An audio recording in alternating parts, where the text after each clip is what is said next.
ಪ್ರೀತಿಯುಳ್ಳ ದೇವಜನರೇ, ನಿಮ್ಮೆಲ್ಲರಿಗೂ ಯೇಸು ಕ್ರಿಸ್ತನ ಮಧುರವಾದ ನಾಮದಲ್ಲಿ ವಂದನೆಗಳು. ತಂದೆಯಾದ ದೇವರಿಂದಲೂ ನಮ್ಮ ಕರ್ತನಾದ ಯೇಸು ಕ್ರಿಸ್ತನಿಂದಲೂ ನಿಮಗೆ ಕೃಪೆಯೂ ಶಾಂತಿಯೂ ಆಗಲಿ. ನೀವೆಲ್ಲರೂ ಕ್ಷೇಮದಿಂದ ಸೌಖ್ಯದಿಂದ ಇದ್ದೀರಿ ಎಂಬುದಾಗಿ ನಾನು ಕರ್ತನಲ್ಲಿ ನಂಬುತ್ತೇನೆ. ನಿಮಗೋಸ್ಕರ ನಿಮ್ಮ ಕುಟುಂಬಕ್ಕೋಸ್ಕರ ನಾನು ಪ್ರಾರ್ಥಿಸುತ್ತಾ ಇದ್ದೇನೆ. ನೀವು ಸಹ ನನಗಾಗಿ ಪ್ರಾರ್ಥಿಸುತ್ತಾ ಇದ್ದೀರೆಂಬುದಾಗಿ ನಂಬಿದ್ದೇನೆ. ಈ ಸೇವೆಗಾಗಿ ಪ್ರಾರ್ಥಿಸುತ್ತಿರುವ, ಆರ್ಥಿಕವಾಗಿ ಸಹಾಯ ಮಾಡುತ್ತಾ ಇರುವ ಎಲ್ಲ ಕುಟುಂಬಗಳಿಗಾಗಿ ನಾನು ಕರ್ತನ ನಾಮವನ್ನು ಮಹಿಮೆಪಡಿಸ್ತೇನೆ. ಕರ್ತನು ನಿಮ್ಮನ್ನು, ನಿಮ್ಮ ಕುಟುಂಬಗಳನ್ನು ಧಾರಾಳವಾಗಿ ಆಶೀರ್ವದಿಸಲಿ. ಈ ದಿನ ಕೂಡ ಈ ವರ್ಷದ 5 ತಿಂಗಳು ಮುಗಿಸಿ 6ನೆಯ ತಿಂಗಳು ಈ ಜೂನ್ 1ನೇ ತಾರೀಕಿನಲ್ಲಿ ನಾವು ಕಾಲಿಟ್ಟಿದ್ದೇವೆ. ಈ ಜೂನ್ ತಿಂಗಳಿಗಾಗಿ ಇರುವ ಸ್ಥಳದಲ್ಲಿ ದೊಡ್ಡ ಶಬ್ದದಿಂದ ಕೈಗಳೆತ್ತಿ ದೇವರಿಗೆ ಸ್ತೋತ್ರ ಹೇಳೋಣ. ಹಲ್ಲೆಲೂಯಾ. ಕರ್ತನೇ, ನಮ್ಮನ್ನು ನೀನು ಕಾದು ಕಾಪಾಡಿದ್ದೀಯಾ, ಈ ತಿಂಗಳು ಕೂಡ ನೀವು ನಮ್ಮನ್ನು ನಡೆಸಲಿಕ್ಕಿದ್ದೀಯಾ ಎಂಬುದಾಗಿ ಕರ್ತನ ನಾಮವನ್ನು ಮಹಿಮೆಪಡಿಸ್ರಿ. ಈ ತಿಂಗಳು ಕೂಡ ಕರ್ತನು ನಮಗೋಸ್ಕರವಾಗಿ ಒಂದು ಅದ್ಭುತವಾದಂಥ ವಾಗ್ದಾನವನ್ನು ಇಟ್ಟಿದ್ದಾರೆ. ಈ ತಿಂಗಳು ದೇವರು ನಮಗೆ ಕೊಡುವಂಥ ವಾಗ್ದಾನದ ವಚನ ಫಿಲಿಪ್ಪಿ ಬರೆದ ಪತ್ರಿಕೆ 4ನೆಯ ಅಧ್ಯಾಯ 6ನೆಯ ವಾಕ್ಯ. ಯಾವ ಸಂಬಂಧವಾಗಿಯೂ ಚಿಂತೆ ಮಾಡದೆ ಸರ್ವ ವಿಷಯದಲ್ಲಿ ದೇವರ ಮುಂದೆ ಕೃತಜ್ಞತಾ ಸ್ತುತಿಯನ್ನ ಪ್ರಾರ್ಥನಾ ವಿಜ್ಞಾಪನೆಗಳನ್ನು ಮಾಡುತ್ತಾ ನಿಮಗೆ ಬೇಕಾದದ್ದನ್ನ ತಿಳಿಯಪಡಿಸಿರಿ. ಯೇಸು ಸ್ವಾಮಿ ಈ ತಿಂಗಳು ನಮ್ಮೊಡನೆ ಹೇಳುವಂಥ ಒಂದು ವಿಷಯ, ನಾವು ಯಾವ ಸಂಬಂಧವಾಗಿಯೂ ಚಿಂತೆ ಮಾಡಬಾರದು. ಇಂದು ಯಾವುದೋ ಒಂದು ವಿಷಯದ ಕುರಿತಾಗಿ ನೀವು ಚಿಂತಿಸುತ್ತಾ ಇರಬಹುದು. ಅನೇಕ ಚಿಂತೆಗಳು ನಿಮ್ಮನ್ನ ಕಾಡುತ್ತಾ ಇರಬಹುದು. ನಿಮ್ಮನ್ನ ಬಾಧಿಸುತ್ತಿರುವ ರೋಗದ ನಿಮಿತ್ತವಾಗಿ ನೀವು ಚಿಂತಿಸುತ್ತಿರಬಹುದು. ಕುಟುಂಬದ ಕುರಿತಾಗಿ ನೀವು ಚಿಂತಿಸುತ್ತಿರಬಹುದು. ಸಾಲದ ಸಮಸ್ಯೆಯ ಕುರಿತಾಗಿ ಚಿಂತಿಸುತ್ತಾ ಇರಬಹುದು. ಅಥವಾ ವಿದ್ಯಾಭ್ಯಾಸ ಮುಗಿಸಿ ಇಷ್ಟು ವರ್ಷಗಳಾದರೂ ಇನ್ನೂ ಕೆಲಸ ಸಿಕ್ಕಲಿಲ್ಲವಲ್ಲ ಎಂಬುದಾಗಿ ಚಿಂತಿಸುತ್ತಿರಬಹುದು. ವ್ಯಾಪಾರದ ಕುರಿತು ಚಿಂತಿಸುತ್ತಿರಬಹುದು. ಮಕ್ಕಳ ವಿವಾಹಕ್ಕಾಗಿ ಚಿಂತಿಸುತ್ತಿರಬಹುದು. ಮದುವೆಯಾಗಿ ಇಷ್ಟು ವರ್ಷವಾಯಿತು, ಇನ್ನು ಮಕ್ಕಳ ಭಾಗ್ಯ ಇಲ್ಲ ಎಂಬುದಾಗಿ ಚಿಂತಿಸುತ್ತಿರಬಹುದು. ಇನ್ನು ಕೆಲವರು ನೀವು ಮಾಡುವ ಸೇವೆಯ ಕುರಿತಾಗಿ ಚಿಂತಿಸುತ್ತಾ ಇರಬಹುದು. ಆದರೆ ಕರ್ತನು ಈ ತಿಂಗಳ ಮೊದಲ ದಿನದಲ್ಲಿ ನಮ್ಮೆಲ್ಲರನ್ನ ನೋಡಿ ಹೇಳುವಂತ ಒಂದು ವಿಷಯ, ಯಾವ ಸಂಬಂಧವಾಗಿಯೂ ಚಿಂತೆ ಮಾಡಬೇಡಿರಿ. ಯೇಸು ಸ್ವಾಮಿ ಪರ್ವತ ಪ್ರಸಂಗದಲ್ಲಿ ಮತ್ತಾಯನ ಬರೆದ ಸುವಾರ್ತೆ 6ನೇ ಅಧ್ಯಾಯದಲ್ಲಿ ನಾವು ನೋಡುವಾಗ ಅಲ್ಲಿ ದೇವರು ತಿರುಗಿ ಹೇಳುತ್ತಾ ಇದ್ದಾರೆ. 6ನೇ ಅಧ್ಯಾಯ 25ನೇ ವಾಕ್ಯ ನೋಡ್ತೇವೆ. ನಮ್ಮ ಪ್ರಾಣಧಾರಣೆಗೆ ಏನು ಊಟ ಮಾಡಬೇಕು, ಏನು ಕುಡಿಯಬೇಕು, ನಮ್ಮ ದೇಹ ರಕ್ಷಣೆಗೆ ಏನು ಹೊತ್ತುಕೊಳ್ಳಬೇಕೆಂಬುದಾಗಿ ಚಿಂತೆ ಮಾಡಬೇಡಿರಿ. 28ನೇ ವಾಕ್ಯ ಹೇಳ್ತದೆ, ಇದಲ್ಲದೆ ನೀವು ಉಡುಪಿನ ವಿಷಯದಲ್ಲಿ ಚಿಂತೆ ಮಾಡುವುದೇಕೆ. 31ನೇ ವಾಕ್ಯ ಹೇಳ್ತದೆ, ಏನು ಊಟ ಮಾಡಬೇಕು, ಏನು ಕುಡಿಯಬೇಕು, ಏನು ಹೊತ್ತುಕೊಳ್ಳಬೇಕೆಂಬುದಾಗಿ ಚಿಂತೆ ಮಾಡಬೇಡ್ರಿ. ನೋಡ್ರಿ, ಯೇಸು ಸ್ವಾಮಿ ತಿರುಗಿ ಹೇಳುವಂತ ಒಂದು ಮಾತೇನಂತ ಹೇಳಿದ್ರೆ, ಚಿಂತೆ ಮಾಡಬೇಡಿರಿ. ಇಂದು ಅನೇಕರು ನಾಳೆಯ ದಿನದ ಕುರಿತಾಗಿ ಚಿಂತಿಸುತ್ತಾ ಇದ್ದಾರೆ. ಯೇಸು ಸ್ವಾಮಿ ಹೇಳುತ್ತಾ ಇದ್ದಾರೆ, ನಾಳೆಯ ಕುರಿತು ಚಿಂತಿಸಬೇಡ್ರಿ. ನಾವು ಚಿಂತಿಸುವುದು ದೇವರು ಇಷ್ಟಪಡುವುದಿಲ್ಲ. ನಾವು ಚಿಂತೆ ಇಲ್ಲದೆ ಸಂತೋಷವಾಗಿ ಜೀವಿಸಬೇಕೆಂಬುದಾಗಿ ದೇವರು ಬಯಸುತ್ತಿದ್ದಾರೆ. ನಮಗೆ ಆತ್ಮೀಕ ಆಶೀರ್ವಾದಗಳ ಕುರಿತು ಚಿಂತೆ ಮಾತ್ರ ನಮಗಿರಬೇಕು. ಲೌಕಿಕ ವಿಷಯಗಳ ಕುರಿತಾಗಿ ನಾವು ಚಿಂತೆ ಮಾಡಬಾರದು. ಯೇಸು ಸ್ವಾಮಿ ನಮ್ಮನ್ನ ಯಾಕೆ ಸೃಷ್ಟಿ ಮಾಡಿದ್ದಾರಂದ್ರೆ ಸಂತೋಷವಾಗಿರುವುದಕ್ಕಾಗಿ. ಯೇಸು ಸ್ವಾಮಿ ಶಿಲುಬೆಯಲ್ಲಿ ನಮಗೋಸ್ಕರವಾಗಿ ಜೀವ ಕೊಟ್ಟರು, ರಕ್ತವನ್ನ ಸುರಿಸಿದ್ರು. ಯಾಕೆಂದ್ರೆ ಚಿಂತೆ ಮಾಡುತ್ತಾ ಕುಳಿತುಕೊಳ್ಳುವುದಕ್ಕಾಗಿ ಅಲ್ಲ, ದೇವರು ಕೊಟ್ಟಂತ ಒಂದು ಸಂತೋಷದ ಒಂದು ಜೀವನವನ್ನ ಜೀವಿಸುವುದಕ್ಕಾಗಿ.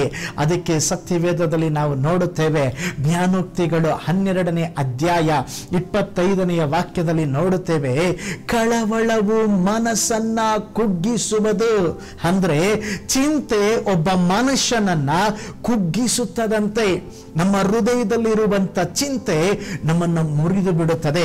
ನಮ್ಮ ಸಂತೋಷ ಬಾಧಿಸಲ್ಪಡುತ್ತದೆ, ನಮ್ಮ ಸಮಾಧಾನ ಬಾಧಿಸಲ್ಪಡುತ್ತದೆ. ಚಿಂತೆಯ ನಿಮಿತ್ತ ಕುಟುಂಬದ ಸಂಬಂಧಗಳು ಸಹ ಬಾಧಿಸಲ್ಪಡುತ್ತದೆ. ನಮ್ಮ ಸುತ್ತಮುತ್ತಲಿರುವ ಜನರ ಮಧ್ಯದಲ್ಲಿ ಮನಸ್ತಾಪಗಳು, ಅಸಮಾಧಾನಗಳು ಉಂಟಾಗುತ್ತದೆ. ಅದಕ್ಕೆಲ್ಲ ಕಾರಣ ಚಿಂತೆಯಾಗಿದೆ.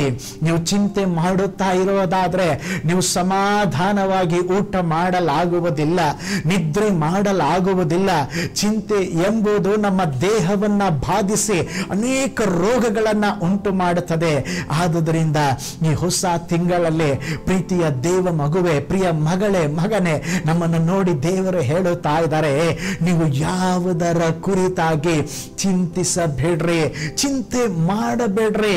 ಚಿಂತೆ ಮಾಡಿ ಮಾಡಿ ನಿಮ್ಮಿಂದ ಒಂದು ಮೊಳ ಉದ್ದ ಬೆಳಿಲಿಕ್ಕೆ ಸಾಧ್ಯನಾ ಎಂಬುದಾಗಿ ಯೇಸು ಸ್ವಾಮಿ ಪ್ರಶ್ನೆ ಕೇಳಿದರು.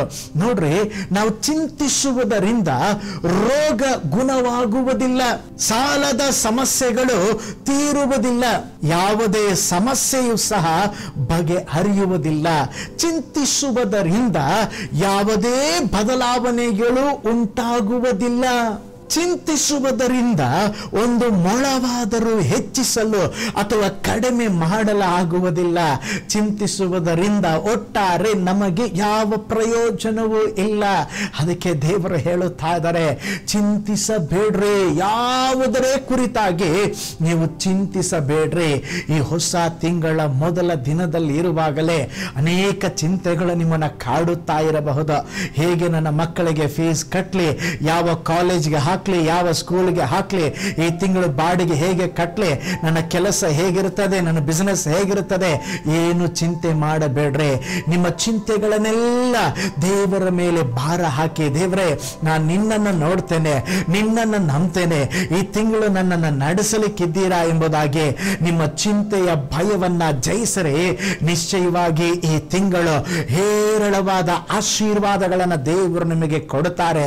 ನೀವು ಚಿಂತೆಗಳನ್ನು ಎದುರಿಸಿ ಜಯಿಸುವಾಗ ನಿಮ್ಮ ಜೀವಿತದಲ್ಲಿ ಸ್ತೋತ್ರ ಅನೇಕ ದೈವಿಕವಾದಂತ ಆಶೀರ್ವಾದಗಳನ್ನ ನೀವು ಪಡೆಯಬಹುದು. ನೋಡಿ, ಒಂದು ವೇಳೆ ಕೇಳಬಹುದು, ಪಾಸ್ಟರ್ ನಾವು ಯಾಕೆ ಚಿಂತಿಸಬಾರದು, ಯಾಕೆ ಚಿಂತಿಸಬಾರದು ಅಂದ್ರೆ ನಮಗಾಗಿ ಚಿಂತಿಸುವ ತಂದೆ ಇರುವುದರಿಂದ ನಾವು ಚಿಂತಿಸಬಾರದು. ನಮ್ಮನ್ನ ಸಾಕಿ ಸಲಹುವ, ಪೋಷಿಸುವ ಒಳ್ಳೆಯ ತಂದೆ ನಮ್ಮೊಟ್ಟಿಗಿದ್ದಾರೆ. ಈ ತಿಂಗಳು ನಮ್ಮನ್ನ ನಡೆಸ್ತಾರೆ. ನಿಮ್ಮೆಲ್ಲ ಭಾರವನ್ನ, ಚಿಂತೆಯನ್ನ ಪರಲೋಕದ ದೇವರಿಗೆ ಗೊತ್ತಿದೆ. ಆದುದರಿಂದ ಸ್ತೋತ್ರ ನಾಳೆಯ ಕುರಿತು ಚಿಂತಿಸಬೇಡ್ರಿ, ಅಗತ್ಯತೆಯ ಕುರಿತಾಗಿ ಚಿಂತಿಸಬೇಡ್ರಿ. ನಿಮ್ಮ ಎಲ್ಲಾ ಕಾರ್ಯಗಳು ದೇವರಿಗೆ ಗೊತ್ತದೆ. ನೋಡ್ರಿ, ಮತ್ತಾಯನ ಬರೆದ ಸುವಾರ್ತೆ 10ನೇ ಅಧ್ಯಾಯ 30ನೇ ವಾಕ್ಯದಲ್ಲಿ ನಾವು ನೋಡುತ್ತೇವೆ, ನಿಮ್ಮ ತಲೆ ಕೂದಲುಗಳು ಸಹ ಎಲ್ಲವೂ ಎಣಿಕೆಯಾಗಿವೆ. ದೇವರ ವಾಕ್ಯ ಹೇಳ್ತದೆ, ನಮ್ಮ ಕೂದಲುಗಳನ್ನ ದೇವರು ಕೌಂಟ್ ಮಾಡಿದ್ದಾರಂತೆ. ನೋಡ್ರಿ, ಒಂದು ನಿಜವಾದ ಅರ್ಥ, ಆ ವಾಕ್ಯದ ಅರ್ಥವನ್ನ ನಾವು ತಿಳಿಯಬೇಕಾದ್ರೆ ನೋಡ್ರಿ, ಅಲ್ಪವಾಗಿ ಭಾವಿಸುವ ನಮ್ಮ ತಲೆಯಿಂದ ಕೆಳಗೆ ಎಷ್ಟೋ ಕೂದಲುಗಳು ಕಸದಲ್ಲಿ ಬೀಸಾಡ್ತದೆ, ಹೌದಲ್ವಾ? ಪ್ರತಿ ದಿವಸ ಎಷ್ಟೋ ಕೂದಲುಗಳು ಉದುರುತ್ತದೆ. ಆದರೆ ವಾಕ್ಯ ಹೇಳುತ್ತದೆ, ದೇವರು ನಮ್ಮ ಕೂದಲನ್ನ ಸಹ ಕೌಂಟ್ ಮಾಡಿದ್ದಾರಂತೆ. ಅದರ ಅರ್ಥ ಏನಂದ್ರೆ, ದೇವರಿಗೆ ನೀವು ಬಹಳ ಶ್ರೇಷ್ಠರು, ನಿಮ್ಮ ಬಗ್ಗೆ ದೇವರಿಗೆಲ್ಲ ಗೊತ್ತಿದ್ದಾರೆ. ನಿಮ್ಮ ಮಕ್ಕಳ ವಿದ್ಯಾಭ್ಯಾಸದ ಕುರಿತು, ವಿವಾಹ ಕಾರ್ಯಗಳ ಕುರಿತು, ಸ್ತೋತ್ರ ಅನೇಕ ವಿಷಯಗಳು ನೀವು ಯಾವುದೆಲ್ಲ ಚಿಂತೆ ಮಾಡ್ತಾ ಇದ್ದಾರೋ ಆ ಎಲ್ಲ ವಿಷಯಗಳಲ್ಲಿ ದೇವರು ಬಹಳ ಅಕ್ಕರೆ ಉಳ್ಳವರಾಗಿದ್ದಾರೆ, ಕಾಳಜಿ ಉಳ್ಳವರಾಗಿದ್ದಾರೆ. ಆದುದರಿಂದ ಸ್ತೋತ್ರ ದೇವರು ನಮಗೆ ಹೇಳುತ್ತಾ ಇದ್ದಾರೆ, ನೀವು ಚಿಂತೆ ಮಾಡಬೇಡ್ರಿ. ನೋಡ್ರಿ, ನಾವು ನಂಬಿರುವ ದೇವರು ನನ್ನ ಮಗ ಚಿಂತಿಸಲಿ, ನನ್ನ ಮಗಳು ಚಿಂತಿಸಲಿ ಎಂಬುದಾಗಿ ಹೇಳಿ ಸುಮ್ಮನಿರುವಂಥ ತಂದೆಯಲ್ಲ. ನಮ್ಮನ್ನು ನಿಜವಾಗಿ ಪ್ರೀತಿಸಿ ನಮಗೆ ಸಹಾಯ ಮಾಡುವ ಕನಿಕರ ಉಳ್ಳ ತಂದೆ. ಎಲ್ಲ ಒಳ್ಳೆ ದಾನಗಳು, ಕುಂದಿಲ್ಲದ ಎಲ್ಲ ವರಗಳು ಮೇಲನ ಲೋಕದಿಂದ ಬರ್ತದಂತೆ. ಒಬ್ಬ ತಂದೆ ತನ್ನ ಮಗುವನ್ನ ಹೆಗಲಿನ ಮೇಲೆ ಹೊತ್ತುಕೊಂಡು ನಡೆಯುವಂತೆ ನಮ್ಮ ಕರ್ತನಾದ ಯೇಸು ಸ್ವಾಮಿ ನಮ್ಮನ್ನು ಹೊತ್ತುಕೊಂಡು ನಡೆಯುವ ಒಳ್ಳೆ ತಂದೆಯಾಗಿದ್ದಾರೆ. ಒಳ್ಳೆಯ ವರಗಳನ್ನು ಕೊಡುವಂಥ ತಂದೆ. ಈ ತಂದೆ ನಿಮ್ಮನ್ನು ಕೈ ಬಿಡೋದಿಲ್ರಿ. ಈ ತಂದೆ ನಿಮ್ಮನ್ನು ಪೋಷಿಸುತ್ತಾರೆ. ಹಲ್ಲೆಲೂಯ. ಅವರು ನಮ್ಮ ತಂದೆ. ಆ ನಮ್ಮ ತಂದೆ ನಮ್ಮ ಜೊತೆಯಲ್ಲಿ ಇರಬೇಕಾದರೆ ನಮಗೇನು ಬೇಕೋ ಅದನ್ನು ಕೊಟ್ಟು ಅವರು ನಡೆಸುವಂಥವರಾಗಿದ್ದಾರೆ. ಹಾಗಾದರೆ ಸ್ವಸ್ಥತೆ ಬೇಕಾ, ಬಿಡುಗಡೆ ಬೇಕಾ, ಕೆಲಸ ಬೇಕಾ, ವಿವಾಹ ನಡೆಯಬೇಕಾ? ಓ ಸ್ತೋತ್ರ, ಪರಲೋಕದ ತಂದೆಯನ್ನು ನೋಡ್ರಿ, ಪರಲೋಕದ ತಂದೆಯನ್ನು ನಂಬ್ರಿ. ಹಲ್ಲೆಲೂಯ. ನಿಶ್ಚಯವಾಗಿ ನಿಮ್ಮ ಜೀವಿತದಲ್ಲಿ ಒಂದು ಅದ್ಭುತವನ್ನು ದೇವರು ಮಾಡ್ತಾರೆ. ನಮ್ಮ ಜೀವನದಲ್ಲಿ ಕೆಲವು ಸಮಸ್ಯೆಗಳು, ಹೋರಾಟಗಳು, ಅವಶ್ಯಕತೆಗಳು, ಇಕ್ಕಟ್ಟುಗಳು ನಮ್ಮನ್ನ ಬಾಧಿಸುತ್ತವೆ. ಅವು ನಮ್ಮನ್ನ ಬಾಧಿಸಿದಾಗ ಅದರಲ್ಲೇ ಮುಳುಗಿ ಹೋಗಬಾರದು. ನೀವು ಸ್ವಲ್ಪ ಯೋಚನೆ ಮಾಡಬೇಕು. ನನಗೆ ಪರಲೋಕದ ತಂದೆ ಇದ್ದಾರೆ, ಅವರು ನನ್ನನ್ನು ನಡೆಸುತ್ತಾರೆ. ಇಡೀ ಲೋಕವನ್ನ ಉಂಟು ಮಾಡಿದ ದೇವರು ನನ್ನನ್ನ ಸ್ತೋತ್ರ ನಡೆಸುತ್ತಾರೆ, ನನ್ನನ್ನ ನೋಡಿಕೊಳ್ಳುತ್ತಾರೆ, ನನ್ನ ಅವಶ್ಯಕತೆಗಳನ್ನ ಸಂಧಿಸ್ತಾರೆ ಎಂಬಂತ ಒಂದು ನಂಬಿಕೆ ನಿಮ್ಮಲ್ಲಿ ಬರುವಾಗ ಆ ಚಿಂತೆಯೆಲ್ಲ ಮಾಯವಾಗಿ ಬಿಡುತ್ತದೆ. ಪ್ರೀತಿಯುಳ್ಳ ದೇವ ಜನರೇ, ಅನೇಕ ಜನರು ಇವತ್ತು ಏನ್ ಪ್ರಾಬ್ಲಮ್ ಅಂದ್ರೆ ನಾವು ಪರಿಸ್ಥಿತಿಗಳನ್ನ ನೋಡುತ್ತಾ ಇದ್ದೇವೆ. ಓ ಸ್ತೋತ್ರ, ಸೈತಾನನು ಸಮಸ್ಯೆಗಳನ್ನ, ಹೋರಾಟಗಳನ್ನು ಯಾವಾಗಲೂ ನಮ್ಮ ಕಣ್ಣು ಮುಂದೆ ತರ್ತಾನೆ. ಅದನ್ನ ನೋಡಿ ನೋಡಿ ನಾವು ಚಿಂತೆ ಮಾಡುತ್ತಾ ಇದ್ದೇವೆ. ಆದರೆ ಇನ್ನೊಂದು ಕಡೆ ನೋಡುವಾಗ ದೇವರು ಹೇಳ್ತಾ ಇದ್ದಾರೆ, ಮಗನೇ, ಮಗಳೇ, ನಾನಿದ್ದೇನೆ, ನೀನು ಭಯಪಡಬೇಡ, ನಾನು ನಿನ್ನ ಕೈ ಹಿಡಿದು ನಡೆಸ್ತೇನೆ, ನೀನು ಚಿಂತೆ ಮಾಡಬೇಡ ಎಂಬುದಾಗಿ ದೇವರು ಹೇಳುತ್ತಾ ಇದ್ದಾರೆ.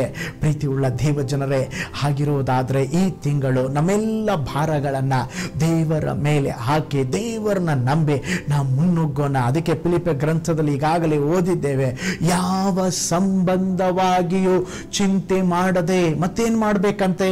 ಅದೇ ವಾಕ್ಯದಲ್ಲಿ ಇದೆ. ಫಿಲಿಪ್ಪಿ ಬರೆದ ಪತ್ರಿಕೆ 4ನೇ ಅಧ್ಯಾಯ 6ನೇ ವಾಕ್ಯ, ಯಾವ ಸಂಬಂಧವಾಗಿಯೂ ಚಿಂತೆ ಮಾಡದೆ ಸರ್ವ ವಿಷಯದಲ್ಲಿ ದೇವರ ಮುಂದೆ ಕೃತಜ್ಞತಾ ಸ್ತುತಿಯನ್ನ, ಪ್ರಾರ್ಥನಾ ವಿಜ್ಞಾಪನೆಗಳನ್ನ ಮಾಡುತ್ತಾ ನಿಮಗೆ ಬೇಕಾದದ್ದನ್ನ ತಿಳಿಯಪಡಿಸ್ರಿ. ಚಿಂತೆ ಮಾಡಬಾರ್ದು. ಏನ್ ಮಾಡ್ಬೇಕಂತೆ? ನಮಗಿರುವ ಎಲ್ಲಾ ಚಿಂತೆಗಳನ್ನ ದೇವರಿಗೆ ತಿಳಿಯಪಡಿಸಬೇಕಂತೆ. ನಮ್ಮ ಎಲ್ಲ ಚಿಂತೆಗಳನ್ನ ದೇವರಿಗೆ ತಿಳಿಯಪಡಿಸಬೇಕಂತೆ. ನೋಡ್ರಿ, ಸಮಸ್ಯೆಗಳು, ಹೋರಾಟಗಳು, ಇಕ್ಕಟ್ಟುಗಳು ಎದುರಾದಾಗ ಚಿಂತೆ ಆವರಿಸ್ತದೆ. ಕೂಡಲೇ ಆ ಚಿಂತೆಗಳನ್ನ ನೀವು ದೇವರಿಗೆ ತಿಳಿಯಪಡಿಸುವಾಗ ಆ ಚಿಂತೆಗಳೆಲ್ಲ ನೀಗಿ ಹೋಗುತ್ತದೆ. ಆಗ ನಿಮ್ಮಲ್ಲಿ ಒಂದು ದೈವಿಕವಾದಂತ ಸಮಾಧಾನ ಉಂಟಾಗ್ತದೆ. ನಿಮ್ಮ ಚಿಂತೆಗೆ ಗುರಿ ಮಾಡುವ ಯಾವುದೇ ಸಮಸ್ಯೆ ಏನೇ ಆಗಿರಲಿ ಅದೆಲ್ಲವನ್ನ ದೇವರಿಗೆ ತಿಳಿಯಪಡಿಸರೆ, ನಿಮ್ಮಷ್ಟಕ್ಕೆ ನೀವೇ ಚಿಂತಿಸುತ್ತಾ ಅಳುತ್ತಿದ್ದರೆ ಬಿಡುಗಡೆ ಸಿಗಲಾರದ ಯಾವುದೇ ಸಮಸ್ಯೆಯಾಗಲಿ, ಯಾವುದೇ ಪ್ರಾಬ್ಲಮ್ ಆಗಲಿ ತಕ್ಷಣ ದೇವರಿಗೆ ತಿಳಿಸರೆ, ಕರ್ತನು ಈ ತಿಂಗಳು ನಿಮ್ಮ ಜೀವಿತದಲ್ಲಿ ಅದ್ಭುತವನ್ನ ಮಾಡುತ್ತಾರೆ. ಕರ್ತನೇ, ನನ್ನ ಗಂಡ ಇನ್ನೂ ರಕ್ಷಣೆ ಹೊಂದಲಿಲ್ಲ ಎಂಬುದಾಗಿ ಚಿಂತೆ ಮಾಡ್ತಾ ಇದ್ದೀರಾ? ಚಿಂತೆ ಮಾಡಬೇಡ್ರಿ. ಆ ಚಿಂತೆಯನ್ನ ದೇವರಿಗೆ ತಿಳಿಯಪಡಿಸ್ರಿ. ಯೇಸಪ್ಪ, ನನ್ನ ಗಂಡನನ್ನ ರಕ್ಷಿಸೆಂಬುದಾಗಿ ನಿಶ್ಚಯವಾಗಿ ನಿಮ್ಮ ಗಂಡನು ರಕ್ಷಿಸಲ್ಪಡುವನು. ಓ ಸ್ತೋತ್ರ, ದೇವರೆಲ್ಲವನ್ನ ನೋಡಿಕೊಳ್ಳುತ್ತಾರೆ. ದೇವರ ವಾಕ್ಯದಲ್ಲಿ ನೋಡ್ತೇವೆ, ಕರ್ತನು ನಮಗಾಗಿ ಎಲ್ಲವನ್ನ ಮಾಡಿ ಮುಗಿಸ್ತಾರಂತೆ. ನಿಮ್ಮ ಮಕ್ಕಳು ಸರಿಯಾಗಿ ಓದುತ್ತಾ ಇಲ್ವಾ? ಜ್ಞಾಪಕ ಶಕ್ತಿ ಇಲ್ಲದೆ ಕಷ್ಟಪಡ್ತಾ ಇದ್ದಾರಾ? ಚಿಂತೆ ಮಾಡ್ತಾ ಇದ್ದಾರಾ? ಚಿಂತೆ ಮಾಡಬೇಡ್ರಿ. ದೇವರೇ, ನನ್ನ ಮಕ್ಕಳಿಗೆ ಒಳ್ಳೆ ಜ್ಞಾನ ಕೊಡ್ರಿ, ಅವ್ರು ಚೆನ್ನಾಗಿ ಓದಬೇಕೆಂಬುದಾಗಿ ದೇವರ ಮುಂದೆ ತಿಳಿಯಪಡಿಸ್ರೆ, ದೇವರು ನಿಮ್ಮ ಮಕ್ಕಳಿಗೆ ಜ್ಞಾನ ಕೊಟ್ಟು ನಡೆಸುತ್ತಾರೆ. ಒಂದು ವೇಳೆ ನಿಮ್ಮ ವ್ಯಾಪಾರದಲ್ಲಿ ಸಮಸ್ಯೆಗಳು ಇರಬಹುದಾ? ಅನೇಕ ವಿಧವಾದಂಥ ಸ್ತೋತ್ರ ಸಂಕಷ್ಟಗಳಲ್ಲಿ ಹಾದು ಹೋಗುತ್ತಾ ಇರಬಹುದಾ? ಆ ಚಿಂತೆ ನಿಮ್ಮನ್ನು ಕಾಡಿಸುತ್ತಾ ಇರಬಹುದಾ? ದೇವರಿಗೆ ಹೇಳಿ ಸ್ವಾಮಿ ಈ ಎಲ್ಲ ಚಿಂತೆಗಳನ್ನು ನೀಗಿಸಿ ನನಗೊಂದು ಆಶೀರ್ವಾದ ಕೊಡ್ರಿ ಎಂಬುದಾಗಿ ಹೇಳ್ರಿ. ನಿಶ್ಚಯವಾಗಿ ಕರ್ತನು ನಿಮ್ಮ ಜೀವಿತದಲ್ಲಿ ಒಂದು ಅದ್ಭುತವನ್ನು ಮಾಡುತ್ತಾರೆ. ಇವತ್ತು ನೋಡ್ರಿ, ಏನಾದರೂ ಸಮಸ್ಯೆ ಉಂಟಾದರೆ ಮನುಷ್ಯರನ್ನು ಹುಡುಕಿಕೊಂಡು ಹೋಗಬೇಡ್ರೆ. ಮೊಟ್ಟ ಮೊದಲು ನೀವು ಹುಡುಕಬೇಕಾದ ಕಾರ್ಯ ದೇವರನ್ನ ಹುಡುಕರೆ. ದೇವರು ನಮಗೆ ಹೇಳ್ತಾ ಇದ್ದಾರೆ, ಚಿಂತೆ ಮಾಡಬೇಡ್ರಿ. ಚಿಂತೆ ಮಾಡದೆ ನಾವೇನ್ ಮಾಡಬೇಕು? ನಮ್ಮ ಎಲ್ಲಾ ಚಿಂತೆಗಳ ಪಡಿಸುವ ಕಾರ್ಯಗಳನ್ನ ದೇವರಿಗೆ ತಿಳಿಯಪಡಿಸಬೇಕು. ನೀವು ಪ್ರಾರ್ಥನೆಯ ಮೂಲಕ ನಿಮ್ಮ ಚಿಂತೆಗಳನ್ನ ದೇವರಿಗೆ ತಿಳಿಯಪಡಿಸಿದಾಗ ಅದಕ್ಕೆ ಬೇಕಾದ ಮಾರ್ಗವನ್ನ, ಬಿಡುಗಡೆಯನ್ನ ನನ್ನ ದೇವರು ಬಿಡುಗಡೆಯನ್ನ ಕೊಡುವಂತವರಾಗಿದ್ದಾರೆ. ಇವತ್ತು ನಮ್ಮ ಸಮಸ್ಯೆ ಏನಂದ್ರೆ, ಕರ್ತನ ಬಳಿಗೆ ಸಂಪೂರ್ಣವಾಗಿ ನಾವು ಚಿಂತೆಗಳನ್ನು ತೆಗೆದುಕೊಂಡು ಹೋಗದೆ ಮನುಷ್ಯರ ಬಳಿ ತೆಗೆದುಕೊಂಡು ಹೋಗುತ್ತಾ ಇದ್ದೇವೆ. ಪ್ರೀತಿಯುಳ್ಳ ದೇವ ಜನರೇ, ಇಲ್ಲಿ ವಾಕ್ಯ ಹೇಳ್ತದೆ, ನಮ್ಮ ಚಿಂತೆಗಳನ್ನೆಲ್ಲ ದೇವರಿಗೆ ತಿಳಿಯಪಡಿಸಬೇಕಂತೆ. ಆಗಿರೋದಾದ್ರೆ ಸ್ತೋತ್ರ, ದೇವರು ತಿರುಗಿ ಹೇಳುವಂತ ವಾಗ್ದಾನದ ವಾಕ್ಯ, ಚಿಂತೆ ಮಾಡಬೇಡ್ರಿ. ನೋಡಿ, ಕಾನಾ ಊರಿನ ಮದುವೆಯಲ್ಲಿ ದ್ರಾಕ್ಷಾರಸ ಕಡಿಮೆ ಆಯಿತು. ಕೂಡಲೇ ಆ ವಿಷಯವನ್ನ ಯೇಸು ಸ್ವಾಮಿಗೆ ತಿಳಿಯಪಡಿಸಿದಾಗ ಅಲ್ಲಿ ಒಂದು ಅದ್ಭುತ ನಡೆಯಿತು. ಲಾಜರನ ರೋಗದಲ್ಲಿ ಬಿದ್ದಿದ್ದನು. ಅವನ ಸಹೋದರಿಯಾದ ಮಾರ್ತಾ ಮರಿಯಳು ಅದನ್ನ ಸ್ತೋತ್ರ ಕೂಡಲೇ ಯೇಸು ಸ್ವಾಮಿಗೆ ತಿಳಿಯಪಡಿಸಿದರು. ಸತ್ತು ಹೋದ ತಮ್ಮನನ್ನು ಸಹ ಅವರು ತಿರುಗಿ ಪಡೆದರು. ಆದುದರಿಂದ ನಿಮ್ಮನ್ನು ಬಾಧಿಸುತ್ತಿರುವ, ನಿಮ್ಮನ್ನ ಚಿಂತೆಯನ್ನ ಪಡಿಸಿರುವಂಥ ಯಾವ ಸಮಸ್ಯೆ ಇರೋದಾದ್ರೂ ಅದನ್ನ ತಿಳಿಯಪಡಿಸಿರಿ. ಸ್ತೋತ್ರ, ಕರ್ತನು ನಿಮ್ಮ ಜೀವಿತದಲ್ಲಿ ಆ ಚಿಂತೆಗಳನ್ನೆಲ್ಲ ತೆಗೆದು ಹಾಕಿ ನಿಮಗೆ ಒಂದು ಅದ್ಭುತವನ್ನ ಮಾಡುತ್ತಾರೆ. ಪ್ರೀತಿಯುಳ್ಳ ದೇವ ಜನರೇ, ನೀವು ಭಾರ ಹೊತ್ಕೊಂಡಿದ್ದು ಸಾಕ್ರಿ. ಆ ಭಾರವನ್ನ ದೇವರಿಗೆ ಕೊಡ್ರಿ. ನೋಡ್ರಿ, ಹನ್ನಳು ಯಾವಾಗ್ಲೂ ಅಳುತ್ತಾನೇ ಇದ್ಲು. ಏನ್ ಗೊತ್ತಾ? ಸ್ತೋತ್ರ, ಅವಳು ಅಳೋದು ಊರಿಗೆ ಗೊತ್ತಿರುವಂತ ವಿಷಯ. ನನಗೆ ಮಗು ಇಲ್ಲ, ನಾನು ಬಂಜೆ ಎಂಬುದಾಗಿ ಗೋಳಾಡುತ್ತಾ ಇದ್ದಳು. ಒಂದು ದಿವಸ ಏನ್ ಮಾಡಿದ್ಲು ಗೊತ್ತಾ? ನೇರವಾಗಿ ದೇವರ ಬಳಿ ಹೋಗಿ ಮೊಣಕಾಲ ಹಾಕಿ ಸ್ತೋತ್ರ, ತನ್ನ ಎಲ್ಲ ಹೃದಯದಲ್ಲಿರುವಂತ ಭಾರವನ್ನ ಕಣ್ಣೀರಿನಿಂದ ಕರ್ತನ ಸನ್ನಿಧಿಯಲ್ಲಿ ಹೊಯ್ದಳು. ಎಲ್ಲ ಕಾರ್ಯಗಳನ್ನ, ಅವಳ ಚಿಂತೆ ಪಡಿಸುವಂತ ಎಲ್ಲಾ ಕಾರ್ಯಗಳನ್ನ ದೇವರ ಮುಂದೆ ಒಯ್ದು ಬಿಟ್ಟಳ. ಅದ್ಭುತ ಏನಂದ್ರೆ, ಅವತ್ತೇ ಅವಳು ಚಿಂತೆ ಮಾಡಿದ್ದ ಲಾಸ್ಟ್ ಸ್ತೋತ್ರ, ಅದೇ ವರ್ಷದಲ್ಲಿ ಕರ್ತನ ಅವಳ ಜೀವನದಲ್ಲಿ ಅದ್ಭುತವನ್ನ ಮಾಡಿದರು. ಪ್ರೀತಿಯುಳ್ಳ ದೇವ ಜನರೇ, ಈ ತಿಂಗಳು ಕೂಡ ಅನೇಕ ಇಕ್ಕಟ್ಟುಗಳು ಬರಬಹುದು, ಅನೇಕ ಸಮಸ್ಯೆಗಳು ಬರಬಹುದು. ಅವುಗಳನ್ನು ಹಾಗೇ ಚಿಂತಿಸುತ್ತಾ ಕೂಡಬೇಡ್ರೆ. ದೇವ ಸನ್ನಿಧಿಗೆ ತೆಗೆದುಕೊಂಡು ಬಂದ್ರೆ, ದೇವರನ್ನ ನೋಡಿ ಪ್ರಾರ್ಥನೆ ಮಾಡ್ರೆ. ನೀವು ದೇವರನ್ನ ನೋಡಿ ಪ್ರಾರ್ಥಿಸುವಾಗ ಕರ್ತನು ನಿಮ್ಮ ಜೀವಿತದಲ್ಲಿ ಕೂಡ ಒಂದು ಅದ್ಭುತವನ್ನ ಮಾಡಲು ಶಕ್ತನಾಗಿದ್ದಾನೆ. ಕೈಗಳೆತ್ತೆ ನಾವು ದೇವರಿಗೆ ಸ್ತೋತ್ರ ಮಾಡೋಣ. ಹಲ್ಲೆಲೂಯಾ. ಹಾಗಿರುವುದಾದರೆ ಹನ್ನಳ ಹಾಗೆ ನಿಮ್ಮ ಹೃದಯವನ್ನ ಕರ್ತನ ಸನ್ನಿಧಿಯಲ್ಲಿ ಒಯ್ದು ಪ್ರಾರ್ಥಿಸರೆ. ಸ್ತೋತ್ರ, ಯಾವುದೇ ವಿಷಯವಾಗಿರಲಿ, ಒಂದು ವೇಳೆ ಭಯ ಇರಬಹುದು, ಹೇಳಿ, ಕರ್ತನೇ ನನ್ನ ಭಯ ಕಾಡಿಸ್ತಾ ಇದೆ, ದೇವ್ರ ಮುಂದೆ ಹೇಳ್ಕೊಳ್ರೆ. ನಿಮ್ಮ ಭಯವನ್ನು ದೇವರು ಹೋಗಲಾಡಿಸ್ತಾರೆ. ನೀವು ಚಿಂತೆಯಲ್ಲಿದ್ದೀರಾ, ಕರ್ತನೇ ನಾನು ಬಹಳ ಚಿಂತಾಭ್ರಾಂತನಾಗಿದ್ದೇನೆ ಎಂಬುದಾಗಿ ಕರ್ತನ ಮುಂದೆ ಹೇಳಿಕೊಳ್ಳ್ರೆ. ಕರ್ತನು ನಿಮ್ಮ ಚಿಂತೆಯನ್ನು ನೀಗಿಸ್ತಾರೆ. ಯಾವುದಾದ್ರೂ ಬಾಧೆಗಳು ನಿಮ್ಮನ್ನು ನೋವುಪಡಿಸ್ತಾ ಇದೆಯಾ? ಅಂಜದ ದೇವ ಸಮ್ಮುಖದಲ್ಲಿ ಹೇಳ್ರಿ, ಅಪ್ಪ ಈ ಬಾಧೆ ನನ್ನನ್ನ ಸ್ತೋತ್ರ ಬಾಧೆ ಪಡಿಸ್ತಾ ಇದೆ, ಹೇಳಿಕೊಳ್ಳ್ರಿ. ಕರ್ತನು ನಿಮಗೆ ಬಿಡುಗಡೆಯನ್ನ ಕೊಡುತ್ತಾನೆ. ಹಲ್ಲೆಲೂಯಾ.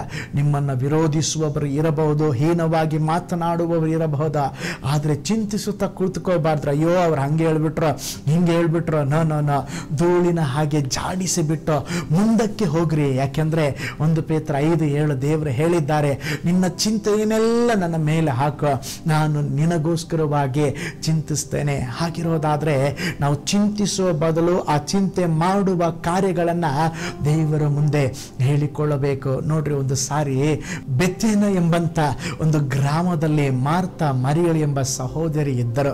ಅವರಿಗೆ ತಂದೆ ತಾಯಿಗಳು ಇರಲಿಲ್ಲ. ಅವರಿಗೆ ಲಾಜರನೆಂಬ ಒಬ್ಬ ಸಹೋದರನ ಇದ್ದನು. ಒಂದು ಸಲ ಯೇಸು ಸ್ವಾಮಿ ಆ ದಾರಿಯಲ್ಲಿ, ಆ ಮಾರ್ಗದಲ್ಲಿ ಹೋಗುವಾಗಲೆಲ್ಲ ಆ ಮನೆಗೆ ಭೇಟಿ ಕೊಟ್ಟು ಹೋಗ್ತಾ ಇದ್ರು. ಒಂದು ಸಲ ಸಾರಿ ಯೇಸು ಸ್ವಾಮಿ ಅವ್ರ ಮನೆಗೆ ಬಂದಾಗ ಅವರಿಗೆ ಬಹಳ ಸಂತೋಷವಾಯಿತು. ಏಕೆಂದರೆ ಯೇಸು ಸ್ವಾಮಿ ಬಂದಿದ್ದಾರೆ. ತಂದೆಯ ಹಾಗೆ ಸ್ತೋತ್ರ ಅವರ ಆ ಕುಟುಂಬವನ್ನು ದೇವರು ನಡೆಸ್ತಾ ಇದ್ದರು. ನೋಡ್ರಿ ಪಾಪ ಆ ಕುಟುಂಬದಲ್ಲಿ ಸಹೋದರಿಯರಿದ್ದಾರೆ, ಲಾಜರನಿದ್ದಾರೆ, ತಂದೆ ಇಲ್ಲ. ಆ ತಂದೆಯ ಪ್ರೀತಿಯನ್ನ ಯೇಸುವಿನಲ್ಲೇ ಅವರು ಕಂಡಿರಬಹುದು. ಈಗ ಯೇಸು ಸ್ವಾಮಿ ಆ ಮನೆಗೆ ಬಂದಾಗ ನೋಡ್ರಿ, ಯೇಸು ಸ್ವಾಮಿಗೆ 12 ಶಿಷ್ಯರಲ್ವಾ, ಅವ್ರು ಎಲ್ಲಿ ಹೋಗ್ತಾ ಇದ್ರು ಅವ್ರ ಜೊತೆನೇ ಶಿಷ್ಯರು ಹೋಗ್ತಾ ಇದ್ರು. ನಾನು ನೆನೆಸ್ತೇನೆ, ಆ ಮನೆಗೆ ಯೇಸು ಸ್ವಾಮಿ ಹೋದಾಗ ಶಿಷ್ಯರು ಆತನೊಂದಿಗೆ ಆ ಮನೆಗೆ ಹೋಗಿರಬಹುದು. ನೋಡ್ರಿ, ಈಗ ಮನೆಗೆ ದಿಢೀರ್ ಎಂಬುದಾಗಿ ಫೋನ್ ಕಾಲ್ ಮಾಡಿ, ಆ ಕಾಲದಲ್ಲಿ ಫೋನ್ ಇಲ್ಲ, ನಾನು ನಿಮ್ಮ ಮನೆಗೆ ಬರ್ತೀನಿ ಎಂಬುದಾಗಿ ಯೇಸು ಸ್ವಾಮಿ ಹೇಳಿಲ್ಲ. ದಿಢೀರ್ ಎಂಬುದಾಗಿ ಮನೆಗೆ ಬಂದಾಗ ಯೇಸು ಸ್ವಾಮಿ ಮನೆಗೆ ಬಂದಿದ್ದಾರೆ. ಏನು ಮಾಡಬೇಕು? ಮನೆಯ ಹಿರಿಯಳು ಯಾರು? ಮಾರ್ತಳು. ಅವಳಿಗೆ ಏನು ಮಾಡಬೇಕೆಂಬುದಾಗಿ ತೋಚಲೇ ಇಲ್ಲ. ಬಹಳ ಗಲಿಬಿಲಿ ಉಂಟಾಯಿತು. ಅಯ್ಯೋ, ಶಿಷ್ಯರು 12 ಜನ ಇದ್ದಾರೆ, ಯೇಸು ಸ್ವಾಮಿ ಇದ್ದಾರೆ, ಏನಾದರೂ ನಾವು ಊಟ ಮಾಡಿ ಕೊಡಬೇಕು, ಅತಿಥಿ ಸತ್ಕಾರ ಮಾಡಬೇಕು, ನಮ್ಮ ಮನೆಗೆ ಯೇಸು ಸ್ವಾಮಿ ಬಂದಿದ್ದಾರೆ ಎಂಬುದಾಗಿ ಬಹಳ ಚಿಂತಾಭ್ರಾಂತಳಾದ್ರು. ನೇರವಾಗಿ ಕಿಚನ್ಗೆ ಹೋದ್ಲು, ಏನಾದರೂ ಮಾಡಿ ಕೊಟ್ಬಿಡೋಣ ಯೇಸು ಸ್ವಾಮಿಗೆ ಅಂತೇಳಿ. ಆದರೆ ಅವಳ ತಂಗಿ ಯಾರು? ಮರಿಯಳು ಯೇಸುವಿನ ಪಾದದಲ್ಲಿ ಕುಳಿತುಕೊಂಡಿದ್ದಾಳೆ. ಮರಿಯಳು ಕಿಚನ್ ಇದ್ಲು, ಬಹಳ ಕೆಲಸ. ಯಾಕಂದರೆ ಒಂದು ದಿಢೀರ್ ಎಂಬುದಾಗಿ ಒಂದು ಗುಂಪೆ ಬಂದಿದೆ ಅವರ ಮನೆಗೆ. ಯೇಸು ಸ್ವಾಮಿ ಶಿಷ್ಯರು ಬಂದಿದ್ದಾರೆ, ಈಗೇನು ಮಾಡಬೇಕೆಂಬುದಾಗಿ ಗೊತ್ತಿಲ್ಲ.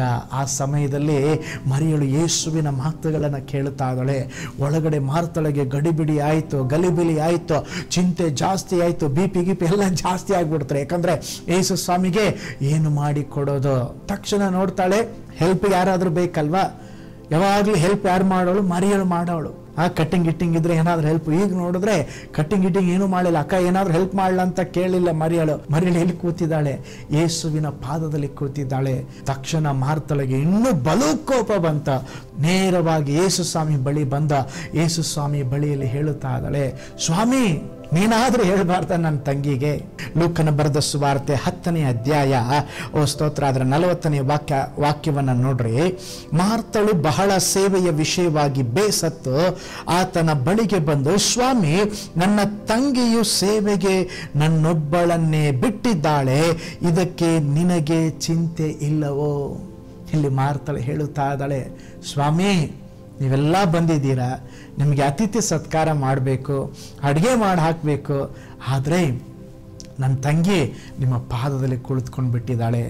ಅವಳು ಒಳಗೆ ಕಳಿಸಪ್ಪ, ಅವಳಿಗೆ ಬುದ್ಧಿ ಇಲ್ಲ, ಅವಳು ಕೂತಿದ್ದಾಳೆ, ಅವಳಿಗೆ ನೀವು ಆಲೋಚನೆಯಲ್ಲಿ ಒಳಗೆ ಕಳಿಸ್ಬೇಕಲ್ವಾ? ಆದರೆ ಯೇಸು ಸ್ವಾಮಿ ಅಲ್ಲಿ ಹೇಳ್ತಾ ಇದ್ದಾರೆ, ಏನಂತ ಹೇಳಿದ್ರೆ, ಮಾರ್ತಳೆ, ನೀನು ಅನೇಕ ಚಿಂತೆಯಲ್ಲಿಯೂ ಗಡಿಬಿಡಿಯಲ್ಲಿಯೂ ಮುಳುಗಿದ್ದೀಯಾ. ನೋಡ್ರಿ, ಇವತ್ತು ಸಹ ಅನೇಕ ಜನರು ಅವಶ್ಯವಿಲ್ಲದ ಕಾರ್ಯಗಳ ಕುರಿತಾಗಿ ಚಿಂತಿಸುತ್ತಾ ಇದ್ದಾರೆ. ಯೇಸು ಸ್ವಾಮಿಯಲ್ಲಿ ಹೇಳ್ತಾ ಇದ್ದಾರೆ, ಬೇಕಾದದ್ದು ಒಂದು ಮಾತ್ರ, ಆ ಉತ್ತಮವಾದ ಭಾಗವನ್ನ ಮರಿಯಳು ಆಯ್ಕೆ ಮಾಡಿಕೊಂಡಿದ್ದಾಳೆ. ಇವತ್ತು ಕೂಡ ಅನೇಕ ಸಹೋದರಿಯರು ಬೆಳಗ್ಗೆ ಎದ್ದು ಕೂಡಲೇ ಏನು ತಿಂಡಿ ಮಾಡಬೇಕು, ಮಧ್ಯಾಹ್ನ ಏನು ಊಟ ಮಾಡಬೇಕು, ರಾತ್ರಿ ಏನು ಅಡುಗೆ ಮಾಡಬೇಕು, ಇದೇ ಚಿಂತೆ. ಬೆಳಿಗ್ಗೆ ಆದರೆ ಈ 3 ಕಾರ್ಯಗಳ ಚಿಂತೆ ಸಹೋದರಿಯರನ್ನ ಕಾಡ್ತಾ ಇದೆ. ಅವರು ದೇವರ ಪಾದದಲ್ಲಿ ಕುಳಿತುಕೊಳ್ಳುವುದಕ್ಕೆ ಸಮಯನೇ ಇಲ್ಲ. ಮಾರ್ತಳ ಹಾಗೆ ಕಿಚನಲ್ಲೇ ಬ್ಯುಸಿಯಾಗಿಬಿಟ್ಟಿದ್ದಾರೆ. ಆದರೆ ದೇವರು ಹೇಳ್ತಾ ಇದ್ದಾರೆ, ನಿಮ್ಮ ಎಲ್ಲ ಗಡಿಬಿಡಿ ಚಿಂತೆ ಒಂದು ಬದಿಗೆ ಇಟ್ಟು ಯೇಸುವಿನ ಪಾದದಲ್ಲಿ ಕುಳಿತುಕೊಳ್ಳುವುದಕ್ಕೆ ಬನ್ರಿ. ನೋಡ್ರಿ, ಚಿಂತೆ ಮಾಡಿ ಮಾಡಿ ನಮ್ಮ ಜೀವಿತವನ್ನು ನಿರುತ್ಸಾಹಗೊಳಿಸಿಕೊಳ್ಳುತ್ತೇವೆ. ಆದರೆ ನಮ್ಮ ಜೀವನದಲ್ಲಿ ಯೇಸುವಿನ ಪಾದದಲ್ಲಿಕ್ಕೆ ಬರುವಾಗ, ಯೇಸುವನ್ನು ನೋಡುವಾಗ ನಿಮ್ಮ ಚಿಂತೆಗಳೆಲ್ಲ ನೀಗಿ ಹೋಗ್ತದೆ. ಇನ್ನೂ ಕೆಲವರು ಏನು ಮಾಡ್ತಾರೆ ಗೊತ್ತಾ? ಹೀಗೆ ಅನೇಕ ಜನರು ಚಿಂತೆ ಮಾಡಿ ಮಾಡಿ ಸಭೆಗೆ ಬರ್ತಾರೆ, ಪ್ರಾರ್ಥನೆ ಮಾಡ್ತಾರೆ, ಸ್ವಾಮಿ ನನ್ನ ಚಿಂತೆಗಳನ್ನೆಲ್ಲ ನಿನ್ನ ಮೇಲೆ ಹಾಕ್ತೇನೆ ಎಂಬುದಾಗಿ 10 ಕಣ್ಣೀರಿಡ್ತಾರೆ. ನಂತರ ಆಮೇನ್ ಹೇಳಿ ಮನೆಗೆ ಹೋಗುವಾಗ ತಾವು ಇಳಿಸಿದ ಭಾರವನ್ನು, ಚಿಂತೆಯನ್ನು ಮತ್ತೆ ಹೊತ್ಕೊಂಡು ಹೋಗ್ಬಿಡ್ತಾರೆ. ಯೇಸು ಸ್ವಾಮಿ ನೆಕ್ಸ್ಟ್ ಬರ್ತಾನೆ, ನೆಕ್ಸ್ಟ್ ಕಣ್ಣೀರಿಡುವಾಗ ಇಳಿಸ್ತಾನೆ, ಮತ್ತೆ ಹೋಗುವಾಗ ತೆಗೆದುಕೊಂಡು ಹೋಗ್ಬಿಡ್ತಾನೆ. ಕರ್ತನ ಹೇಳ್ತಾ ಇದ್ದಾನೆ, ನಿಮ್ಮ ಚಿಂತೆಗಳನ್ನೆಲ್ಲ ನನ್ನ ಮೇಲೆ ಹಾಕ್ರಿ, ನೀವು ಚಿಂತೆ ಮಾಡಬೇಡ್ರಿ, ನಿಮ್ಮನ್ನು ನಾನು ಪೋಷಿಸ್ತೇನೆ. ದೇವರು ನಮ್ಮನ್ನು ನೋಡಿ ಹೇಳುತ್ತಾ ಇದ್ದಾರೆ, ನೀವು ಚಿಂತೆ ಮಾಡಬೇಡ್ರಿ, ನಮ್ಮ ಚಿಂತೆಗಳನ್ನೆಲ್ಲ ದೇವರ ಮೇಲೆ ಹಾಕಬೇಕು. ದುಃಖ ಮುಖದಿಂದ ಇರಬೇಡ್ರಿ. ಕರ್ತನಾದ ಯೇಸು ಸ್ವಾಮಿ ನಮ್ಮ ಎಲ್ಲ ದುಃಖಗಳನ್ನು ಶಿಲುಬೆಯಲ್ಲಿ ಹೊತ್ಕೊಂಡು ಬಿಟ್ಟಿದ್ದಾರೆ. ಈಗ ನಾವೇನು ಮಾಡಬೇಕು? ಸಂತೋಷವಾಗಿರಬೇಕು. ಯೇಸು ಸ್ವಾಮಿ ಶಿಲುಬೆಯಲ್ಲಿ ಎಲ್ಲ ಚಿಂತೆಗಳನ್ನು ಹೊತ್ತು ಅವರು ನೀಗಿಸಿದ್ದಾರೆ. ಆದುದರಿಂದ ಚಿಂತಿಸಬೇಡ್ರಿ. ಇವತ್ತು ಹೇಳಿ, ಈ ವಾಕ್ಯದಂತೆ, ಈ ವಾಗ್ದಾನದಂತೆ, ಸ್ವಾಮಿ ನಾನು ಯಾವುದೇ ಕಾರ್ಯದ ಕುರಿತಾಗಿ ಚಿಂತೆ ಮಾಡೋದಿಲ್ಲ. ಚಿಂತೆ ಬಂದರೆ ಅವೆಲ್ಲವುಗಳನ್ನು ನಿನ್ನ ಬಳಿ ಹೇಳ್ತೇನೆ, ನಿನ್ನ ಪಾದದಲ್ಲೇ ಇಡುತ್ತೇನೆ ಎಂಬುದಾಗಿ ದೇವರಿಗೆ ಹೇಳ್ರೆ, ನಿಶ್ಚಯವಾಗಿ ದೇವರು ಈ ತಿಂಗಳು ನಿಮ್ಮನ್ನು ನಡೆಸ್ತಾರೆ, ನಿಮಗೆ ಅದ್ಭುತ ಮಾಡ್ತಾರೆ, ನಿಮಗೆ ಬಿಡುಗಡೆ ಕೊಡ್ತಾರೆ. ನೀವೇನು ಮಾಡಬೇಕು? ನಿಮ್ಮ ಚಿಂತೆಯನ್ನು ನೀವು ದೇವರಿಗೆ ಕೊಡ್ರಿ. ನಿಮ್ಮ ಅದ್ಭುತವನ್ನು, ನಿಮಗೆ ಬಿಡುಗಡೆಯನ್ನು ದೇವರು ನಿಮಗೆ ಕೊಡುತ್ತಾರೆ. ನೋಡ್ರಿ, ಯಾವುದೇ ಚಿಂತೆಯ ಭಾರಪಡಿಸುವ ಕಾರ್ಯವಿರಲಿ, ಅವೆಲ್ಲವನ್ನು ಯೇಸುವಿನ ಪಾದಗಳ ಬಳಿಯಲ್ಲಿ ಇಡ್ರಿ. ದೇವರಿಗೆ ಹೇಳಿ, ಸ್ವಾಮಿ ನಿನ್ನ ಪಾದದ ಬಳಿ ನಾನೆಲ್ಲ ಚಿಂತೆ ಇಡ್ತೇನಪ್ಪ, ನನಗೊಂದು ಅದ್ಭುತ ಮಾಡಪ್ಪ, ನನ್ನ ಚಿಂತೆ ಎಲ್ಲ ಹೋಗಲಾಡಿಸಪ್ಪ. ಎಸಪ್ಪ, ನನ್ನ ಚಿಂತೆಗಳನ್ನು ಮಾರ್ಪಡಿಸು ಸ್ವಾಮಿ. ಈ ತಿಂಗಳು ಒಂದು ಅದ್ಭುತವನ್ನು ಮಾಡಪ್ಪ. ಈ ತಿಂಗಳು ದೇವರೊಂದು ಅತಿಶಯವನ್ನು ಮಾಡ್ರಿ. ಈ ತಿಂಗಳು ನನಗೆ ಒಂದು ಬಿಡುಗಡೆಯನ್ನು ಕೊಡ್ರಿ ಎಂಬುದಾಗಿ ನೀವು ದೇವರನ್ನ ಕೇಳಿಕೊಳ್ಳ್ರಿ. ನಿಶ್ಚಯವಾಗಿ ಈ ತಿಂಗಳು, ಓ ಸ್ತೋತ್ರ, ಚಿಂತೆಗಳು ನೀಗಿ ಹೋಗುವ ತಿಂಗಳಾಗಿ ಕರ್ತನು ನಿಮಗೆ ಮಾರ್ಪಡಿಸಿ ಕೊಡಲಿಕ್ಕಿದ್ದಾರೆ. ಹಾಗಿರುವುದಾದರೆ ಒಂದು ನಿಮಿಷ ನಾವೆಲ್ಲರ ಕಣ್ಗಳನ್ನು ಮುಚ್ಚಿ ಈ ಹೊಸ ತಿಂಗಳಿಗಾಗಿ ದೇವರಿಗೆ ಸ್ತೋತ್ರ ಮಾಡೋಣ. ಈ ಜೂನ್ ತಿಂಗಳಿಗಾಗಿ ಕರ್ತನನ್ನು ವಂದಿಸೋಣ. ದೇವರು ಎಷ್ಟು ಒಳ್ಳೆಯ ದೇವರು. ಈ 6ನೆಯ ತಿಂಗಳ ಈ ಮೊದಲ ದಿನದಲ್ಲೇ ದೇವರು ನಮ್ಮನ್ನು ಕರ್ಕೊಂಡು ಬಂದಿದ್ದಾರೆ. ಅನೇಕ ಹೋರಾಟಗಳು, ಅನೇಕ ಸವಾಲುಗಳು. ಓ ಸ್ತೋತ್ರ, ಈ ತಿಂಗಳು ದೇವರು ನಮಗೆ ಕೊಡುವಂಥ ಒಂದು ವಾಗ್ದಾನ. ದೇವರು ನಮಗೆ ಹೇಳುತ್ತಾ ಇದ್ದಾರೆ, ಮಗನೇ, ಮಗಳೇ, ನೀ ಚಿಂತೆ ಮಾಡಬೇಡ. ಯಾವ ಸಂಬಂಧವಾಗಿ ಯಾವುದರೇ ಕುರಿತಾಗಿ ನೀವು ಚಿಂತೆ ಮಾಡಬೇಡ್ರಿ. ಅನೇಕ ಸ್ತೋತ್ರ ಸವಾಲುಗಳು ಇರಬಹುದು, ಅನೇಕ ಅಗತ್ಯತೆಗಳು ಇರಬಹುದು. ಭಯಪಡಬೇಡಿ, ಚಿಂತೆ ಮಾಡಬೇಡಿ. ಯೇಸುವಿನ ನಾಮದಲ್ಲಿ ನಿಮಗೊಂದು ಅದ್ಭುತ ನಡೆಯಲಿಕ್ಕಿದೆ. ಹಲ್ಲೆಲೂಯಾ. 2 ಕೈಗಳನ್ನು ಮೇಲೆ ಕೆತ್ತಿ ಹಲ್ಲೆಲೂಯಾ. ಎಲ್ಲರೂ ಪ್ರಾರ್ಥನೆ ಮಾಡ್ರಿ. ಸ್ವಾಮಿ, ಈ ತಿಂಗಳು ನಾನು ಚಿಂತೆ ಮಾಡಬಾರ್ದಪ್ಪ.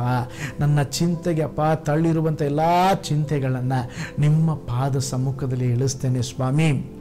ನನ್ನನ್ನು ಬಾಧಿಸಿದ ಪ್ರತಿಯೊಂದು ಚಿಂತೆಗಳನ್ನು ಸ್ವಾಮಿ ನಿನ್ನ ಬಳಿ ಹೇಳ್ತೇನೆ, ನಿಮ್ಮ ಪಾದದಲ್ಲಿ ನಾನು ಇಡ್ತೇನೆ. ಎಸಪ್ಪ, ನನಗೊಂದು ಅದ್ಭುತವನ್ನು ಮಾಡ್ರಿ ಎಂಬುದಾಗಿ ಹೇಳ್ರಿ. ಹಲ್ಲೆಲೂಯಾ. ಓ ಸ್ತೋತ್ರ, ಸ್ತೋತ್ರ. ಈ ತಿಂಗಳು ನಿಶ್ಚಯವಾಗಿ ನೀವು ಕಾದಿರುವ ವಿಷಯಕ್ಕೆ ಕರ್ತನು ಬಿಡುಗಡೆ ಕೊಡಲಿಕ್ಕಿದ್ದಾರೆ. ಒಂದು ಅದ್ಭುತ ನಡೀಲಿಕ್ಕಿದೆ ಯೇಸುವಿನ ನಾಮದಲ್ಲಿ. ಹಲ್ಲೆಲೂಯಾ. ಆಲ್ರೆಡಿ ನಿಮ್ಮ ಬಿಡುಗಡೆ ಆರಂಭವಾಯಿತು. ಓ ಸ್ತೋತ್ರ, ಸ್ತೋತ್ರ, ಸ್ತೋತ್ರ, ಸ್ತೋತ್ರ, ಸ್ತೋತ್ರ, ಸ್ತೋತ್ರ. Hallelujah. Oh thank you Jesus. Hallelujah. ಅನೇಕರ ಚಿಂತೆ ಹೋಗಲಾಡುತ್ತಾ ಇದೆ. ಹಲ್ಲೆಲೂಯಾ. ಅನೇಕರ ಚಿಂತೆಗಳು ಸ್ತೋತ್ರ ನೀಗಿ ಹೋಗುತ್ತಾ ಇದೆ. ದೇವ ಪ್ರಸನ್ನತೆ ಇಳಿದು ಬರುವ ಸ್ಥಳದಲ್ಲಿ, ದೇವರ ಮಹಿಮೆ ಇಳಿದು ಬರುವ ಸ್ಥಳದಲ್ಲಿ, ಹಲ್ಲೆಲೂಯಾ, ಅಲ್ಲಿ ಚಿಂತೆಗಳು ಇರುವುದಕ್ಕೆ ಸಾಧ್ಯವಿಲ್ಲ. ಹಲ್ಲೆಲೂಯಾ. ಇದುವರೆಗೂ ನಿಮ್ಮನ್ನು ಬಾಧೆ ಪಡಿಸಿದಂಥ ರೋಗದ ಚಿಂತೆಯಾಗಿರಲಿ, ಸಾಲದ ಚಿಂತೆಯಾಗಿರಲಿ, ಕೆಲಸದ ಚಿಂತೆಯಾಗಿರಲಿ, ಮಕ್ಕಳ ಚಿಂತೆಯಾಗಿರಲಿ, ಎಲ್ಲವೂ ಯೇಸುವಿನ ನಾಮದಲ್ಲಿ ನೀಗಿ ಹೋಗಲಿ. ಅಪ್ಪ, ನಿನ್ನ ಜನರಿಗಾಗಿ ಪ್ರಾರ್ಥಿಸ್ತೇವೆ. ಈ ಹೊಸ ತಿಂಗಳ ಮೊದಲ ದಿನದಲ್ಲಿ ದೇವರೇ, ನಾವಿರುವಾಗ ಈ ತಿಂಗಳಿಗಾಗಿ ಸ್ತೋತ್ರ ಮಾಡ್ತೇವೆ. ಈ ಜೂನ್ ತಿಂಗಳು ಸ್ವಾಮಿ ಅಪ್ಪ, ನಿನ್ನ ಮಕ್ಕಳಿಗೆ ಒಂದು ಆಶೀರ್ವಾದದ ತಿಂಗಳಾಗಿ ನೀವು ಮಾರ್ಪಡಿಸಿ ಕೊಡ್ರಿ ಸ್ವಾಮಿ. ಓ ಸ್ತೋತ್ರ. ಹಲ್ಲೆಲೂಯಾ.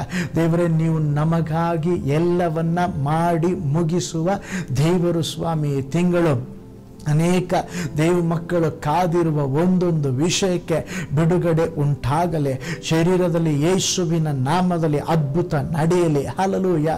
ವಿದ್ಯಾ ಅಭ್ಯಾಸದಲ್ಲಿ ಒಂದು ಅದ್ಭುತ ನಡೆಯಲಿ. ಸ್ಕೂಲ್ ಫೀಸ್ ವಿಚಾರಗಳಲ್ಲಿ ಒಂದು ಅದ್ಭುತ ನಡೆಯಲಿ. ಹಲ್ಲೆಲೂಯಾ. ಹೊಸ ಬಾಗಿಲುಗಳು ಯೇಸುವಿನ ನಾಮದಲ್ಲಿ ದೇವ ಜನರಿಗೋಸ್ಕರವಾಗಿ ತೆರೆಯಲ್ಪಡಲಿ. ಹಲ್ಲೆಲೂಯಾ. ಮುಚ್ಚಲ್ಪಟ್ಟಂತ ಬಾಗಿಲು ಯೇಸುವಿನ ನಾಮದಲ್ಲಿ ತೆರೆಯಲ್ಪಡಲಿ. ಹಲ್ಲೆಲೂಯಾ. ಓ ಸ್ತೋತ್ರ. ನಿನ್ನ ನಾಮದಲ್ಲಿ ಯೇಸಪ್ಪ, ನಿನ್ನ ಜನರನ್ನ ನಾನು ಬ್ಲೆಸ್ ಮಾಡ್ತೇನೆ ಸ್ವಾಮಿ. ಓ ಸ್ತೋತ್ರ. ಹಲ್ಲೆಲೂಯಾ. ನಿನ್ನ ಪ್ರಸನ್ನ ಮುಖದಿಂದ ನೋಡಿ ನಿನ್ನ ಜನರನ್ನ ಆಶೀರ್ವದಿಸು ಸ್ವಾಮಿ. ಈ ಜೂನ್ ತಿಂಗಳು ಅವರ ಜೀವಿತದಲ್ಲಿ ಬಿಡುಗಡೆಯ ತಿಂಗಳಾಗಿ, ಬ್ರೇಕ್ ಥ್ರೂ ತಿಂಗಳಾಗಿ, ಹಲ್ಲೆಲೂಯಾ, ಅದ್ಭುತ ಪಡೆಯುವ ತಿಂಗಳಾಗಿ, ಸಾಕ್ಷೀಕರಿಸುವ ತಿಂಗಳಾಗಿ ನೀವು ಮಾರ್ಪಡಿಸಿಕೊಡ್ರಪ್ಪ. ನಮ್ಮೊಂದಿಗೆ ವಾಕ್ಯವನ್ನ ನೋಡಿ ಪ್ರಾರ್ಥಿಸುತ್ತಾ ಇರುವ ಒಂದೊಂದು ಕುಟುಂಬಕ್ಕಾಗಿ ಪ್ರಾರ್ಥಿಸ್ತಾ ಆಶೀರ್ವಾದವೇ. ಒಂದೊಂದು ಕುಟುಂಬದಲ್ಲಿ ಅಪ್ಪ ನಿನ್ನ ಮಕ್ಕಳ ಅನ್ನಪಾನಗಳನ್ನು ಆಶೀರ್ವಾದ ಮಾಡ್ರೆ, ಸಕಲ ವ್ಯಾಧಿಗಳು ನೀಗಿ ಹೋಗ್ಲೆಂಬುದಾಗಿ ನಾವು ಪ್ರಾರ್ಥಿಸ್ತೇವೆ. ಯೇಸುವಿನ ನಾಮದಲ್ಲಿ ಒಂದು ಅದ್ಭುತ ನಡೀಲೆಂಬುದಾಗಿ ಪ್ರಾರ್ಥಿಸ್ತೇವೆ. ಈ ಜೂನ್ ತಿಂಗಳಲ್ಲಿ ಸ್ವಾಮಿ ನಿನ್ನ ಜನರ ಸಂಗಡ ಇದ್ದು ಅದ್ಭುತವಾಗಿ ನೀವು ನಡೆಸ್ರಿ, ಅದ್ಭುತವಾದ ಸಾಕ್ಷ್ಯ ಕೇಳುವಂತೆ ನಮಗೆ ಸಹಾಯ ಮಾಡ್ರಪ್ಪ. ಕರ್ತನೇ, ನೀನು ವಾಗ್ದಾನ ಕೊಟ್ಟ ಹಾಗೆ ನಾವು ಯಾವುದಕ್ಕೂ ಚಿಂತೆ ಮಾಡಬಾರ್ದಪ್ಪ. ನಮ್ಮನ್ನು ಬಾಧಿಸಿರುವ ಎಲ್ಲ ಚಿಂತೆಗಳ ಮಧ್ಯದಲ್ಲಿ ನಿಮ್ಮನ್ನು ಹುಡುಕುವಂತೆ, ನಿಮ್ಮ ಬಳಿ ಆ ಕಾರ್ಯಗಳನ್ನು ಹೇಳಿ ಬಿಡುಗಡೆ ಹೊಂದಿಕೊಳ್ಳುವಂತೆ ನಮಗೆ ಸಹಾಯ ಮಾಡಿರಿ. ಈ ಜೂನ್ 1ನೇ ತಾರೀಕು ನಿನ್ನ ಜನರನ್ನು ನಿನ್ನ ನಾಮದಲ್ಲಿ ನಾನು ಆಶೀರ್ವದಿಸ್ತೇನೆ ಸ್ವಾಮಿ. ಕೆಲಸಕ್ಕೆ ಹೋಗುವಾಗ ಬರುವಾಗ ಶುಭ ಉಂಟಾಗಲಿ ಸ್ವಾಮಿ. ಕಾದಿರುವ ವಿಷಯಗಳಲ್ಲಿ ಯೇಸುವಿನ ನಾಮದಲ್ಲಿ ಅದ್ಭುತ ನಡೆಯಲಪ್ಪ. ಈ ತಿಂಗಳು ಕೂಡ ಆತ್ಮಿಕ ಕಣ್ಗಳು ತೆರೆಯಲ್ಪಡಲಿ, ಆತ್ಮಿಕವಾಗಿ ಬೆಳೆಯಲಿ ಕರ್ತನೆ. ಮಕ್ಕಳ ಎಜುಕೇಷನ್ ವಿಷಯದಲ್ಲಿ ದೇವರ ನೀವು ಬ್ಲೆಸ್ ಮಾಡಿರಿ ಕರ್ತನೆ. ನಿಮ್ಮ ಕೈಗಳಲ್ಲಿ ಒಪ್ಪಿಸಿಕೊಡುತ್ತೇವೆ ಸ್ವಾಮಿ. ಕಮೆಂಟ್ ಬಾಕ್ಸಲ್ಲಿ ಕೂಡ ನಮಗಾಗಿ ಪ್ರೇಯರ್ ಮಾಡ್ರಿ ಎಂಬುದಾಗಿ ಯಾರಾದರೂ ಕೇಳಿಕೊಂಡಿದ್ದರೆ ಯೇಸುವಿನ ನಾಮದಲ್ಲಿ ಅಪ್ಪ ಅವರ ಪ್ರಾರ್ಥನಾ ಮನವಿಗಳನ್ನು ಕೇಳಿ ಒಂದು ಅದ್ಭುತವನ್ನು ಮಾಡಿರಿ. ನಮ್ಮ ಪ್ರಾರ್ಥನೆ ಕೇಳಿದ್ದಕ್ಕಾಗಿ ಸ್ತೋತ್ರ. ಯೇಸುವಿನ ಹೆಸರಿನಲ್ಲಿ ಪ್ರಾರ್ಥಿಸ್ತೇವೆ ನಮ್ಮ ಜೀವವುಳ್ಳ ತಂದೆಯೇ. ಎಲ್ಲರೂ ಒಟ್ಟಾಗಿ ಹೇಳೋಣ, ಆಮೇನ್. Price the lord. ಕರ್ತನು ನಿಮ್ಮನ್ನು, ನಿಮ್ಮ ಕುಟುಂಬವನ್ನು ಧಾರಾಳವಾಗಿ ಆಶೀರ್ವಾದ ಮಾಡಲಿ. ಈ ತಿಂಗಳು ದೇವರು ವಾಗ್ದಾನ ಮಾಡಿದ ಹಾಗೆ ಯಾವುದು ಸಂಬಂಧವಾಗಿಯೂ ಚಿಂತೆ ಮಾಡಬೇಡ್ರಿ. ಚಿಂತೆ ಇದೆಯಾ, ದೇವರ ಪಾದಕ್ಕೆ ಬನ್ನಿರಿ. ಆ ಚಿಂತೆಗಳನ್ನು ದೇವರ ಮುಂದೆ ಹೇಳಿಕೊಳ್ಳ್ರಿ. ನಿಶ್ಚಯವಾಗಿ ನಾನು ನಂಬ್ತೇನೆ, ನೀವೆಲ್ಲ ಸಾಕ್ಷೀಕರಿಸಲಿಕ್ಕಿದ್ದೀರ. ನಿಮ್ಮ ಒಂದೊಂದು ಕುಟುಂಬಗಳಲ್ಲಿ ಕರ್ತನೊಂದು ದೊಡ್ಡ ಅದ್ಭುತವನ್ನು, ಬಿಡುಗಡೆಯನ್ನು ಮಾಡಲಿಕ್ಕಿದ್ದಾರೆ. ನಿಮ್ಮ ಕೆಲಸದ ವಿಷಯದಲ್ಲಿ ಕೂಡ ಇರುವ ಎಲ್ಲ ತಡೆಗಳು ನೀಗಿ ಹೋಗಿ, ಓ ಸ್ತೋತ್ರ, ನಿಮ್ಮ ಜೀವಮಾನವೆಲ್ಲ ಶುಭವು ಕೃಪೆಯು ನಿಮ್ಮನ್ನು ಹಿಂಬಾಲಿಸುವಂಥದ್ದಾಗಿದೆ. ನಿಮಗಾಗಿ, ನಿಮ್ಮ ಕುಟುಂಬಕ್ಕಾಗಿ ನಾನು ಪ್ರಾರ್ಥಿಸ್ತೇನೆ. ಕರ್ತನು ನಿಮ್ಮನ್ನು ಇನ್ನೂ ಧಾರಾಳವಾಗಿ ಆಶೀರ್ವಾದ ಮಾಡಲಿ. God bless you all.